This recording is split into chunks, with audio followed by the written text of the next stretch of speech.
Une ONG qui s'engage, c'est le thème de notre grand entretien dans Smart Impact aujourd'hui avec Blaise Desbordes. Bonjour. Bonjour. Bienvenue, vous êtes le directeur général de Max Havelaar France. On va parler ensemble de votre action pour les producteurs français pour qu'ils soient rémunérés au juste prix. Mais d'abord, même si le label est très connu du grand public, c'est quoi Max Havelaar? C'est d'ailleurs Fairtrade Max Havelaar. Depuis quand ça existe? C'est une histoire néerlandaise au départ, c'est ça? Non, c'est une histoire mondiale. Elle est née effectivement aux Pays-Bas il y a 30 ans.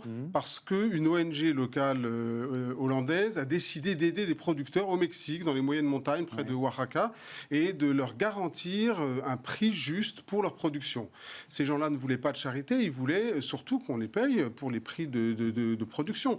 Et donc, l'idée géniale, entre guillemets, qui a été instaurée, c'est de donner ce signal aux consommateurs à l'autre bout de la chaîne. Et depuis 30 ans, effectivement, ce label s'est installé sur aujourd'hui 35 000 produits dans le monde entier. Et notre ONG est un mouvement qui n'est pas un commerçant. Nous sommes indépendants, nous sommes sans but lucratif, nous sommes une association. Mais ça nous donne une force très grande parce que nous nous situons entre le consommateur d'un côté et l'entreprise de l'autre. Et nous pouvons garantir aux consommateurs que l'entreprise respecte un cahier des charges. Et effectivement, ce cahier des charges, c'est un outil anti-pauvreté qui essaye de durabiliser les produits offerts. Alors, on peut faire un bilan sur le nombre d'agriculteurs aidés. 1 890 000 producteurs et travailleurs unis au sein de 1822 organisations certifiées dans 72 pays. Ça, c'est les chiffres que j'ai trouvés sur le site français de Max Havelaar. Est-ce que ça veut dire que par votre action, vous avez transformé des filières ou une partie de ces filières? Est-ce que vous pouvez dire ça? On a d'abord transformé des vies. Parce que ces filières, ce sont des gens qui se regroupent. Max Havelaar ne soutient pas des agriculteurs seuls. Il leur demande de se mettre en groupe pour être plus solides ensemble. Et donc oui, on a transformé à travers différentes filières de fruits, de denrées comme le café, le cacao, le sucre qui viennent de la ceinture intertropicale. On a transformé des vies, des millions de vies sur ces 30 années. Et aujourd'hui, on peut dire que oui, on a recréé à côté des filières conventionnelles qui sont très largement des filières à impact négatif, je pèse mes mots, des filières du même type, dans le café, dans la banane, mais qui, elles, se donnent des règles qui permettent de garantir un impact positif pour la société, pour l'économie, pour la planète. Donc oui, il y a une filière cacao Fairtrade Max Havelaar, et quand vous discutez avec un trader, vous allez dans un entrepôt, au Havre ou ailleurs, il sait très bien que dans un coin de l'entrepôt, il y a les palettes avec les sacs de café qui sont Max Havelaar, les sacs de café qui sont bio, et puis le conventionnel. Ça veut dire que vous avez gêné pas mal de monde. Non. Quand vous débarquez comme ça, bah si, parce qu'on peut imaginer au début.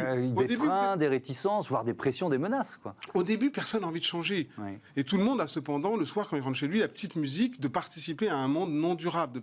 En se disant, mais jusqu'à quand on va avoir des millions de personnes qui vivent tous les jours dans la misère grâce à notre consommation low cost, je dirais, dans notre caddie.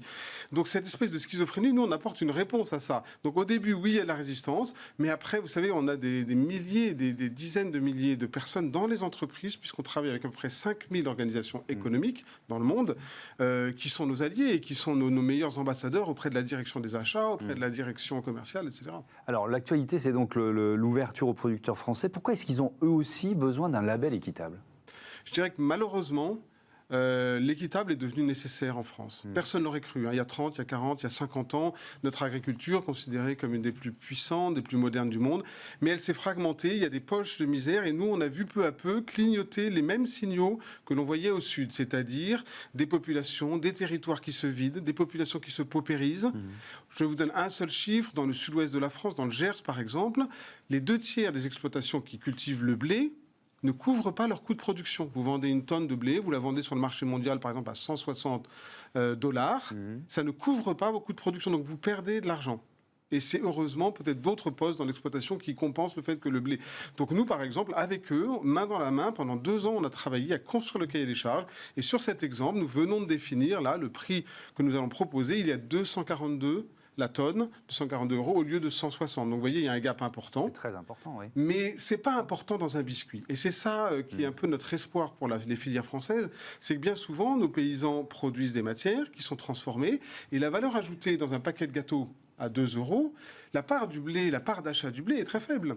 Elle est de peut-être 5 ou 6 centimes. Donc ça bien, va nous, pas on augmenter... l'a proposé à 7, exactement. Oui, ça ne va pas augmenter radicalement le prix du produit, quoi. Tout à fait, tout à fait. Ces quelques centimes de plus sont indolores pour le consommateur ou très peu dolores. En revanche, ils changent radicalement les choses pour le paysan, le territoire. Pourquoi ça prend 2 ans? Parce qu'il faut aussi trouver les partenaires industriels, les marques, ceux qui vont finalement accepter d'être dans cette nouvelle logique. Tout à fait, mais ce travail est en cours. Et c'est surtout que nous devons... Max Havelaar, nous sommes une ONG professionnelle. Donc on a des cahiers des charges techniques qui sont extrêmement charpentés. Ils sont tous disponibles sur Internet. On est totalement transparent. Et construire pour une agriculture très moderne un cahier des charges, alors que notre expérience, elle est dans des agricultures beaucoup moins développées, avec des infrastructures beaucoup moins fortes, moins de routes, moins d'entrepôts, moins de ports, etc. Ça a été un vrai défi technique. Mais on l'a fait la main dans la main, effectivement, avec d'une part les gens de la filière lait dans le sud-ouest et d'autre part avec les gens de la filière blé. Et peut-être demain, on va l'étendre à d'autres filières. On a eu beaucoup de coups de fil. Quand on a lancé cette opération là, début mai, en disant ça y est, on y va, c'est venu de partout. On a eu la filière bovine qui nous a dit mais en Auvergne, on a besoin de vous. Le prix du bœuf est beaucoup trop bas. Il détruit nos exploitations, nos territoires se vident. Il n'y a pas que le lait, il n'y a pas que le blé. Donc le chantier est immense et pas à pas, on prend du temps parce qu'on veut être dans les mêmes critères qui ont fait notre force, l'indépendance, la non-lucrativité et la qualité technique du cahier des charges qui fait que c'est possible. Nous ne sommes pas qu'une organisation qui, disons, il y a de l'injustice dans le monde. Nous proposons une solution économique. Et ça demande de la technicité et un peu de temps. Mais au bout du fil, pour bien comprendre, c'est un produit Max Havelaar ou c'est un produit d'une marque avec le label Max Havelaar? C'est un produit du partenaire. Oui, c'est ça. Donc il faut trouver le partenaire, on est bien d'accord. Vous avez tout à fait raison, et bon, je ne peux pas trop dire les noms parce que les produits ne sont pas prêts. Mais on a effectivement une laiterie, on a un fabricant de yaourt avec qui on discute activement, on a des fabricants de biscuits, on a des enseignes aussi qui veulent mettre sous leur propre marque, pourquoi pas, des PME françaises. L'essentiel du commerce équitable, vous savez, ça va être de la valeur, et c'est de la valeur pour les PME françaises. Qu'elles importent du café pour le torréfier et le vendre en France, ou qu'elles achètent du lait dans le sud-ouest pour faire un yaourt qui sera vendu à Dunkerque, la valeur ajoutée, elle est largement chez nous. Ce que nous, on demande, c'est que le maillon du début, le paysan, celui qui tient le territoire, celui, pour paraphraser un ancien Premier ministre, qui est un véritable agent public pour la France, pour l'intérêt général, le paysan, eh bien lui, on le protège. C'est absurde de dévitaliser ce qui structure notre territoire lui-même pour quelques centimes. Dans cette logique-là, une marque, elle peut se fournir chez des producteurs de blé du Gers, mais aussi de la Beauce, qui ne vont pas du tout avoir la même économie. Donc comment vous faites? Parce que le label Max Havelaar, finalement, il va peut-être aussi profiter aux agriculteurs de la Beauce qui, eux, ont plus de marge. Vous voyez ce que je veux dire? Je vois très bien, c'était un point important de notre travail. On a mis des filtres. Donc le label Max Havelaar en France, il sera accessible à certains territoires et pas à d'autres. Les territoires en difficulté, ceux qui vivent ce qu'on appelle la déprise agricole, ceux où on sait que c'est à peine un tiers de SMIC. Vous savez, les chiffres ont été publiés de 2015, ils sont malheureux. Hein. Un agriculteur se suicide chaque jour. Ça veut dire des drames que notre économie ne prend pas en compte. Que devient la famille? Que devient l'exploitation? Que deviennent les enfants? Enfin, cette misère sociale, l'isolement, la déprise agricole, tout ça, c'est des coûts qui ne sont pas dans notre paquet de biscuits. Ce que nous proposons, nous, c'est effectivement un mécanisme qui permet à une entreprise de dire, bah oui, là, je vais sécuriser mes approvisionnements de manière juste et équitable. Est-ce que c'est le succès de C'est qui le patron qui vous a aussi un peu aiguillonné, un peu poussé à le faire? Aiguillonné, ça a aidé. Au contraire, hein, on s'est parlé, on a partagé un peu nos idées, nos cahiers des charges.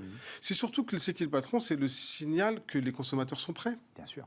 Et nous, ça nous encourage. Quand les consommateurs sont prêts, bah, du coup, le défi, il est sur nous. On s'est dit, mais il faut qu'on se bouge, visiblement, et on a un baromètre qui le montre tous les ans.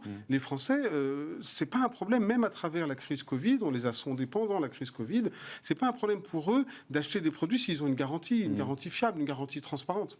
Alors ce baromètre, on va jeter un coup d'œil, c'est Opinionway qui l'a réalisé pour vous. Plus d'un Français sur deux qui demande une meilleure rémunération des agriculteurs français, je crois que le chiffre exact c'est 53%. Et pour 67% des personnes interrogées, c'est la rémunération qui pénalise le plus les agriculteurs. Alors, je trouve que l'initiative, elle est géniale, c'est pour ça qu'on vous a invité aujourd'hui. Et en préparant l'émission, je me suis dit, mais cette question, elle n'est pas nouvelle. La rémunération juste des agriculteurs français, ça fait des années, voire des décennies qu'on en parle. Pourquoi maintenant ? parce que c'est un problème douloureux qui n'en finit pas de faire souffrir. Quand vous avez la déprise dans les territoires, l'éloignement, les services publics ferment également. Sans habitants ou sans activité économique dans un terroir, et ben les services publics ferment. Mais donc, du coup, ça commence à remonter dans la société comme un problème de société. De plus en plus grave. C'est pour ça que vous y allez maintenant. Mais nous, on y va aussi parce que des gens sont venus nous voir en nous disant « Trouvez-nous une solution ». Depuis des décennies, effectivement, nous n'arrivons pas. Pourquoi on n'y arrive pas ? On n'y arrive pas parce que ce qu'on a inventé pour l'industrie et les services, c'est-à-dire le SMIG, c'est-à-dire le principe qu'une société dit en dessous d'un certain niveau, on ne peut pas vivre. C'est indécent. Je ne veux pas acheter ces lunettes si la personne qui fait ces lunettes n'a pas eu un minimum vital. Eh bien ça, curieusement, on ne l'a jamais fait pour l'agriculture. Vous savez pourquoi ? Moi, je ne sais pas. Parce que l'agriculteur, il est censé vendre ses denrées sur un marché libre. Et puis, si le cours est bas, eh ben, il n'a qu'à fermer boutique et perdre son exploitation. Eh bien, nous, on dit non. Le prix minimum équitable, c'est l'équivalent du SMIC pour l'agriculture. Et il doit s'instaurer au niveau mondial. L'agriculture, ce n'est pas qu'une question économique. C'est une question géopolitique, c'est une question de société, c'est une question d'environnement et de climat de plus en plus. C'est notre intérêt collectif que peu à peu, de comprendre qu'en ayant des producteurs justement rémunérés, on a des bénéfices pour toute la société et pour longtemps. Et c'est aussi, je reviens sur cette question de temporalité, pourquoi maintenant ? Parce que la demande des consommateurs, elle s'exprime de façon de plus en plus forte, ça aussi vous l'avez ressenti ? On est en retard. Ouais. En fait, nous, on a réalisé il y a 2 ans qu'on était en retard, à travers ces sondages, à travers ce baromètre, à travers le succès effectivement de Cyclic Patron et de nombreuses autres initiatives. On s'est dit, les gens sont mûrs, et d'ailleurs à chaque fois qu'on propose, à travers une politique de l'offre, je dirais à chaque fois que le produit est en rayon, un produit bien étiqueté, clairement équitable à côté d'un autre, en général, il a du succès. Nous, on a des croissances à 2 chiffres depuis des années, encore en pleine pandémie. Max Havelaar, on a cru autour de 10% cette année, 20% l'année précédente. Sur le marché du cacao, on a fait 30%, je crois, 25% cette année. Enfin, de partout, quand les produits sont là. Donc, la responsabilité est du côté de l'offre. Est-ce que c'est la réglementation qui peut le faire ? Est-ce que c'est l'État qui doit nous pousser ? Nous, on a tendance à penser que malheureusement, l'État n'y arrive pas. Nous saluons la loi Egalim 2, qui va dans le bon sens. Le ministre de Normandie essaye. Mais il ne peut pas toucher à la fixation d'un prix parce qu'il va se heurter effectivement au traité européen sur le libre-échange. C'est une question que j'allais vous poser. Est-ce que l'État doit labelliser les labels ? Parce qu'on en parle énormément dans cette émission. On s'y perd un peu quand même dans ce que j'appelle le maquis des labels. Donc est-ce que vous avez besoin de l'État pour finalement estampiller les labels les plus robustes ou les plus... On a besoin de l'État et des consommateurs. C'est vrai que le plus grand danger pour notre initiative et les labels indépendants et associatifs, c'est effectivement les fausses promesses. Quand vous avez sur un produit quelque chose qui ne veut rien dire, ou derrière il n'y a rien, vous creusez, il n'y a pas de preuve, il n'y a pas de cahier des charges strict. Un drapeau français qui peut nous faire croire que c'est produit en France alors que c'est seulement là. Ça, je crois que les pouvoirs publics sont dessus. Je pense que c'est l'avenir d'une société, d'une économie durable. On ne pourra pas tout réglementer. Et on voit bien une forme d'impuissance des pouvoirs publics français, européens, voire mondiaux, ne serait-ce qu'à mettre des clauses, comme le président Macron essaye de le faire dans le traité avec le Mercosur. Des clauses pour que quand le soja arrive, quand le bois arrive de la forêt amazonienne, on ait la garantie que c'est une forêt qui est gérée durablement ou que le soja a été produit sans eux, etc.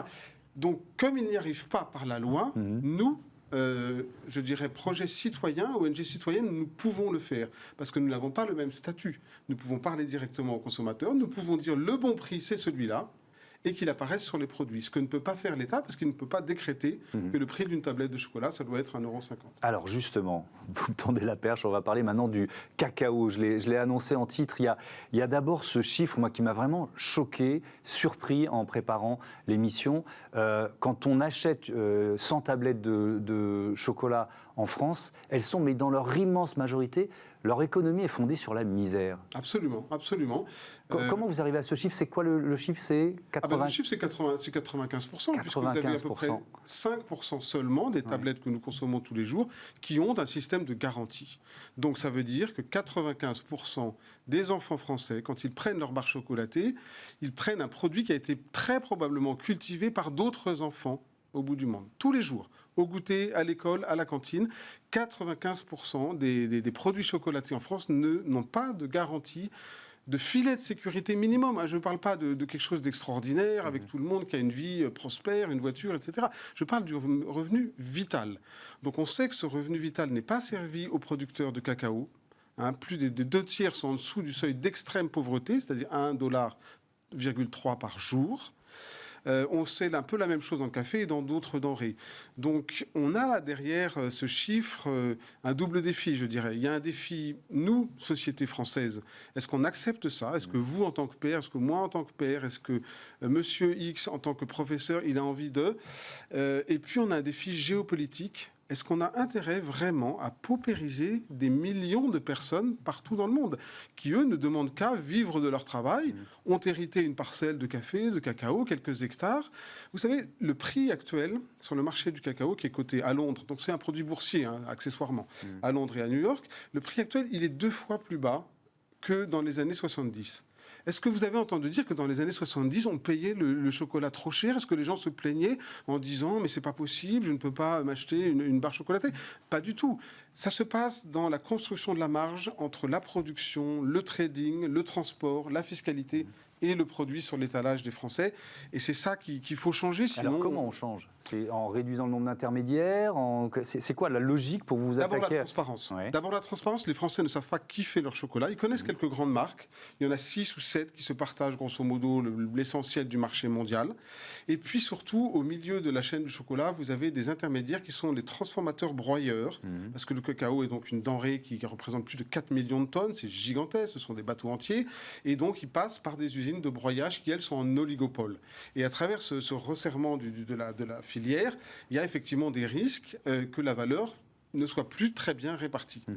Et donc, ce que nous pouvons faire, c'est que nous proposons à tous les maillons de la chaîne de rentrer dans un autre jeu, d'accepter d'autres règles, d'accepter d'être contrôlés pour qu'à chaque échelon, ils payent le prix qui reviennent aux producteurs et qui sont à prix minimum de survie, ce qu'on appelle le revenu vital. Et nous mettons ça sur la table aujourd'hui, en 2021. Dans un mois aura lieu le sommet Afrique-France. Les dirigeants d'Afrique vont parler aussi avec les dirigeants français à cette occasion. Il y a un grand sommet de la société civile qui aura lieu à Montpellier. Nous mettons sur la table, regardons le minimum vital et faisons en sorte que tous les produits qui rentrent en France et en Europe servent ce minimum vital. Et c'est possible. C'est possible, ça veut dire... Tout à l'heure, vous nous avez donné le gap pour le blé. C'est quoi le gap pour le cacao? Quelques centimes, quelques pourcents. Je vous ai amené un exemple, si vous permettez, Thomas Hugues. Regardez, ça, c'est une tablette de chocolat absolument classique. Qui fait 100 grammes, vous avez le carré. À votre avis, quelle est la part dans cet ensemble? Imaginons qu'elle coûte 1,50 €, qui revient aux producteurs ivoiriens, ghanéens ou péruviens. Vous ne savez pas, je vais vous le dire. Est-ce que c'est 20%? Quelques centimes. Là, on se dit 20%. Ouais. Non. Est-ce que c'est 10%? Non. C'est 5%. Un demi-carreau. Ça, c'est ce que va toucher le producteur qui a cultivé les fèves de cacao. Donc, si vous augmentez ne serait-ce que de 2 ou 3 centimes, vous rajoutez une petite parcelle, vous êtes toujours sur une part très minoritaire de votre tablette. Et ça, pour eux, si vous ajoutez ce petit plus, ça change leur vie là-bas.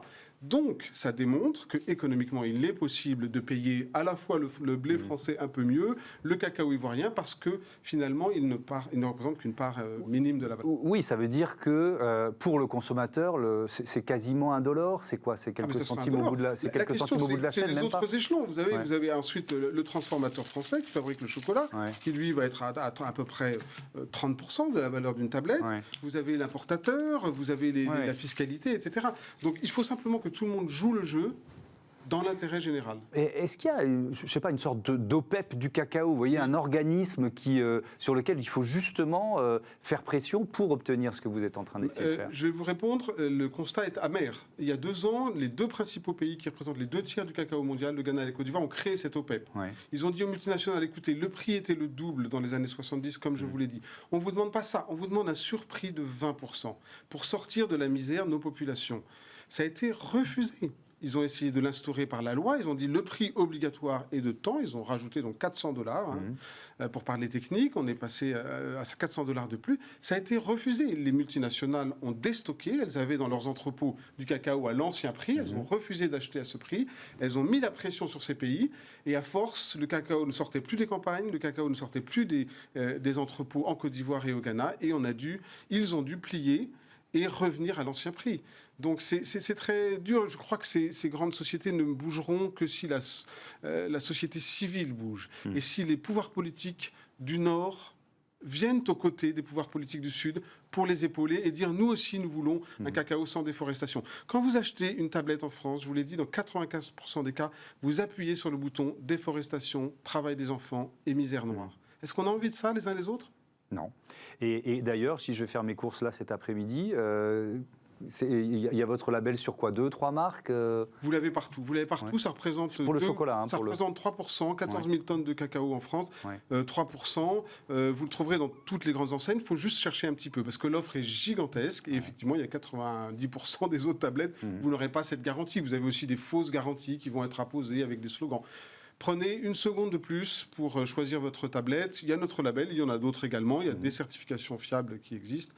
Il faut juste faire ce mini-effort. La société en a besoin.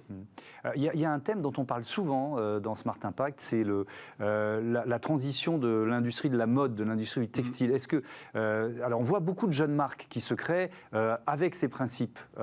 C'est évidemment plus facile pour elles, c'est évidemment le symbole d'un mouvement de fond. On voit que l'industrie est en train de bouger petit à petit. Est-ce que vous y mettez aussi sur le textile ? On va s'y mettre. Le textile, le coton et le textile seront le grand chantier de Fairtrade Max Havelaar en 2022. D'accord. Nous avons en ligne de mire la fin de l'année 2022 pour lancer une nouvelle initiative et nous appelons les PME françaises à nous en parler. Nous avons déjà des contacts avec elles, ainsi que les grandes marques. Cette initiative serait un peu dans la même philosophie que je vous ai exposée là. Il s'agirait de faire une initiative textile équitable qui dise, écoutez, donnons un socle minimum à cette industrie de la fast fashion qui est extrêmement délétère sur le plan environnemental, c'est absolument dramatique. Là, pour le coup, le défi est peut-être un peu plus élevé parce que la différence entre un produit durable en tant que textile, par exemple, une petite robe à 20 € en durable et à 10 € en non durable, la différence est plus grande. Donc il va falloir embarquer les consommateurs, les consommatrices, il va falloir embarquer les mouvements de la société civile, mais nous espérons lancer à la fin de l'année, effectivement, un pacte mondial pour une mode durable sur le plan environnemental et sur le plan social. Merci, c'était passionnant. Merci beaucoup Blaise Desbordes. Merci pour votre invitation. On passe à Smart Ideas tout de suite, on chose des baskets recyclées.